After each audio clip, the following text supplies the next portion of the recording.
Obamacare collapses. President Trump now playing the blame game, saying let Obamacare fail. What he could do to chip away at the law and how that could affect millions of families. Child opioid death, just 10 years old, one of the youngest victims of this epidemic, and a mystery. How exactly did he die?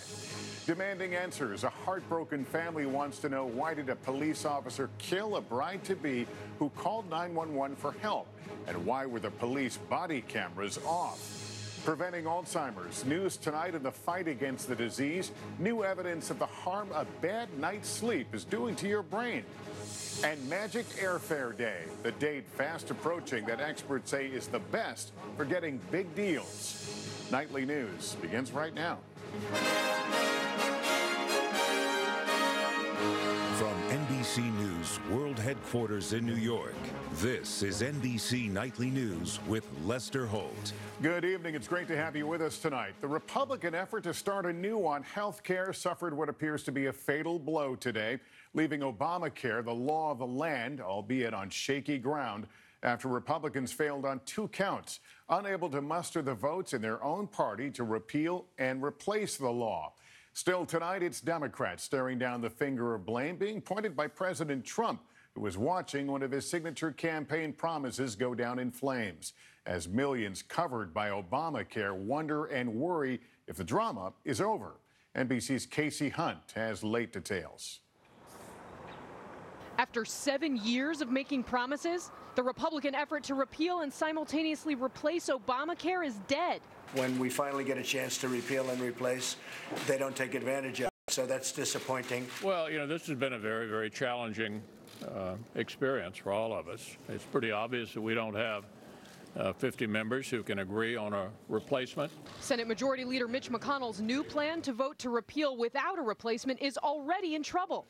3 women Republicans announced before lunchtime they were opposed. With just 52 Republicans in the Senate, it's on track to fail. So you are not on board with Mitch McConnell's new plan here?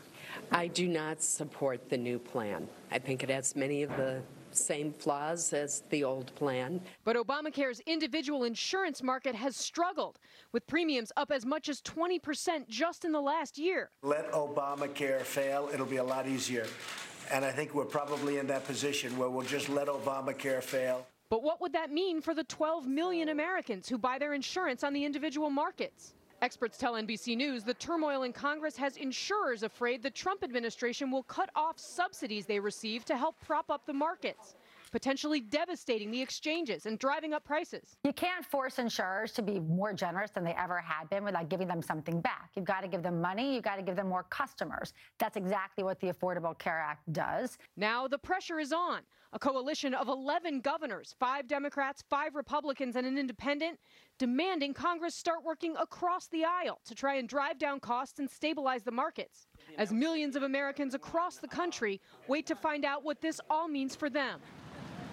Mitch McConnell tonight giving Republicans an ultimatum. He plans to force them to vote early next week to repeal Obamacare without offering a replacement, even though he knows that vote would fail if it were held today. Lester. All right, Casey Hunt, thank you. And this evening, as the president points fingers, the collapse of the GOP health care plan is highlighting a failure to deliver on a key campaign promise, with other items on the agenda stalled, and the fights don't get any easier from here, as our chief White House correspondent Hallie Jackson reports.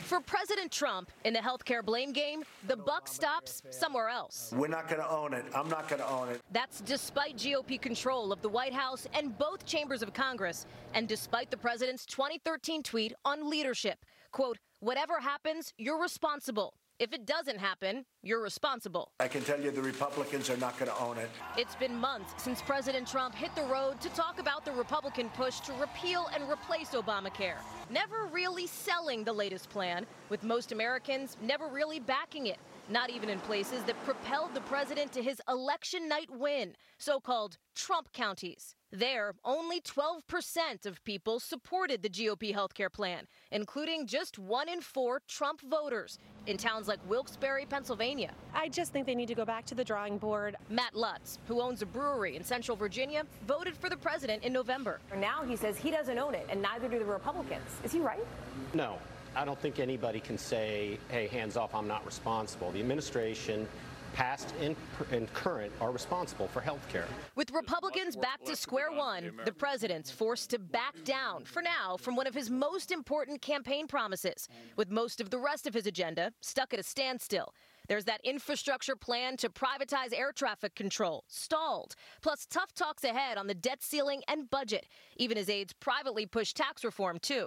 Multiple White House and Hill sources describe an ambitious tax timeline to NBC News, a broad strokes outlined by August, with a bill ready by September. A lot of Donald Trump supporters, I think, by next year are going to wonder, if he can't pass anything, how is he going to bring about the kind of change he promised to make their lives better?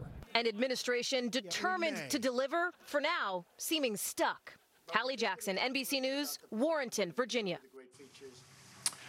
NBC News business correspondent Ali Velshi joins me now. Ali, if you're one of the millions who have Obamacare and think it's status quo at this point, what's the reality? Well, the reality is that we're not clear on what the president wants to happen, and he does have power because one of the lesser-known provisions of Obamacare is that money goes from this administration, from Health and Human Services, to insurance companies to subsidize them for taking on these insured. Now, what's happening is, because of this uncertainty, even if Obamacare doesn't get repealed, insurance companies are worried they'll lose those subsidies. That's why they've been pulling out of some markets. They will start to increase premiums as a result of the uncertainty. So you could end up with Obamacare still existing as the law of the land, but coverage being unavailable or too expensive for average people. All right, Ali Velshi, thanks for your insight. In other news tonight, the outraged family of an Australian bride-to-be is demanding answers over why Minneapolis police fatally shot her after she called 911 herself. Authorities have now confirmed she died from a single gunshot wound, but so many unanswered questions remain. NBC's Blake McCoy now has the latest. Half a world away in Australia, a father pleads for answers. Justine was a beacon to all of us. We only ask that the light of justice shine down on the circumstances of her death. His daughter, Justine Damond, was killed after calling 911 Saturday night to report an assault in the alley near her Minneapolis home. But investigators have still given no explanation as to why one of the responding officers, Mohammed Noor, shot her. Shots fired. Can we get EMS code 3, Washburn and 51st Street, going down? Multiple police sources tell our affiliate, CARE TV, that Officer Noor was seated in the passenger side of the cruiser and fired his weapon over his partner out the driver's side door at Damond. The partner appeared stunned. Their body cameras were not activated at the time. They were driving up an alley. The victim approached the car. That's not necessarily a time you must, but frankly, I think it's a time you should. Noor was heralded by the mayor as one of the first Somali Americans to join the force 2 years ago. He's now on administrative leave.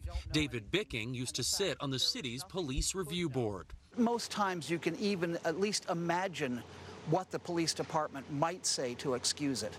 Here, I can't even imagine what they would say. Tonight, so many questions and no one providing answers. The last update we received from investigators yesterday afternoon, they still haven't even said if they've interviewed the officers involved. Lester, tonight, many more questions and no timeline for answers. All right, Blake, thank you.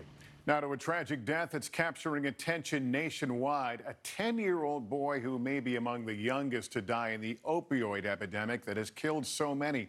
And tonight, authorities are still trying to figure out a mystery of how exactly he came in contact with the powerful drug that's suspected of killing him. NBC's Kerry Sanders has more. A Facebook memorial post to 10-year-old Alton Banks, the medical examiner of Miami, now waiting for toxicology tests to confirm he died after inadvertent contact with the powerful opioid fentanyl. I believe this may be the youngest victim of this scourge that's occurring in our community. What a nightmare. Investigators tracking Alton's final hours of life believe he had been with friends at a nearby city pool. Somewhere between the day camp here and the 2-block walk to his house, young Alton Banks, it's believed, came into contact with something unintentionally, a drug that may have killed him. but he didn't die immediately. Neighbors say hours later they saw paramedics frantically trying to save his life. That's when it was pumping him, like trying to revive him back. The national opioid epidemic indiscriminate. The most recent statistics show death rates up in a year by 72%, while deaths from the less potent drug heroin increased 20%. The most dangerous opioid we're finding out there, the amount roughly the same size as a grain of rice could be potentially deadly. Drug paraphernalia litters the streets near Alton's home. Whoa. A speck of fentanyl so powerful police drug-sniffing dogs in Broward County, Florida, treated for an overdose while on a case. While in Houston, officers no longer test in the field to prevent exposure. Alton Banks' death, now a warning to other parents. Stop curious kids from poking at what they see lying on the ground. Kerry Sanders, NBC News, Miami. Now to some other stories we're watching tonight. Disgraced former Speaker of the House Dennis Hastert has been released from prison in Minnesota and is now at a re-entry facility in Chicago. He was sentenced to 15 months in prison back in April 2016 after revelations involving hush money to cover up accusations he sexually abused teenagers while serving as a high school wrestling coach decades ago. Hastert is due to be released next month. Now to some important news in the fight against Alzheimer's disease. New research presented today at a meeting of the world's top experts shows people with chronic sleep problems may have an increased risk of dementia, but they can be treated. NBC medical correspondent Dr. John Torres has the details. Sleep problems plague more than 1/3 of adults on a regular basis, and now new evidence the consequences can be dire. 3 studies presented by researchers at Wheaton College show sleep-breathing disorders like snoring or sleep apnea are strongly linked to a buildup of the brain biomarkers for Alzheimer's disease. Researchers found these brain changes can appear even before people start experiencing signs of dementia. Sleep is so important, and when it is disrupted, it actually increases brain damage that could then really accelerate Alzheimer's. Daryl Foss, who already has mild cognitive impairment, knows getting quality shut-eye is key to a clear head. I'm more sharp. My memory is better when I get a good night's sleep. Press the palms together. But it hasn't been easy, especially since he has breathing problems and insomnia. So he took action, getting a CPAP machine to help him breathe better, setting a regular bedtime, avoiding caffeine, and keeping active with his wife, Mary. All concrete steps researchers say could delay further decline. How much sleep should people be getting? About 7 hours is sort of that magic number. It's not just about the number of hours. It's about that quality. It's about making sure if you have sleep-obstructed breathing or sleep apnea, you get that treated. And sleeping pills are not the answer here. That's because they're meant to be used short-term, and they won't correct the underlying sleep issues or other underlying medical conditions that do need to be treated. All right, Dr. John, thanks very much. Still ahead, best time to buy. If you're still looking to book a flight this summer, we'll tell you the magic date to get the cheapest airfare possible. Also, terrifying moments captured on camera when a woman's bag gets caught in subway doors, taking her along with it. We'll be back.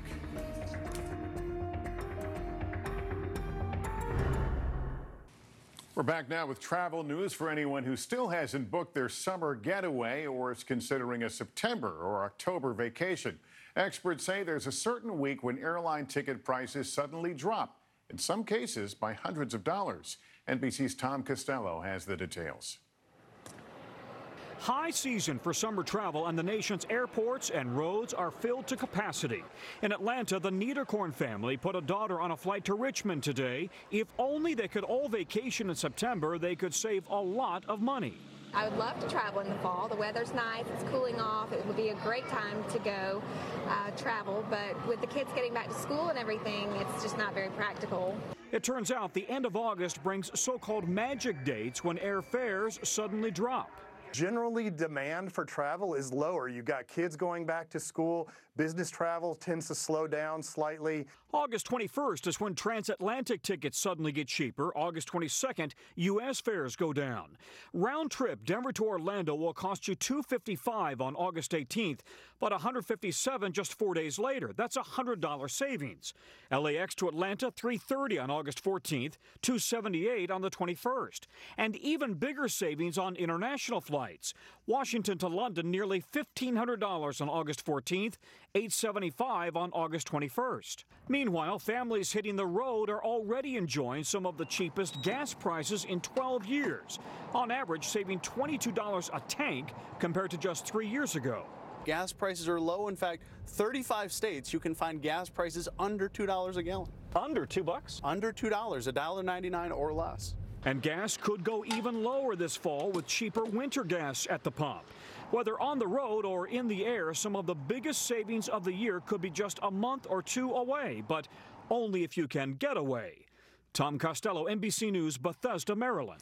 We'll take a short break and be back in a moment with the countdown to O.J. Simpson's parole hearing. What kind of life would he return to if he goes free?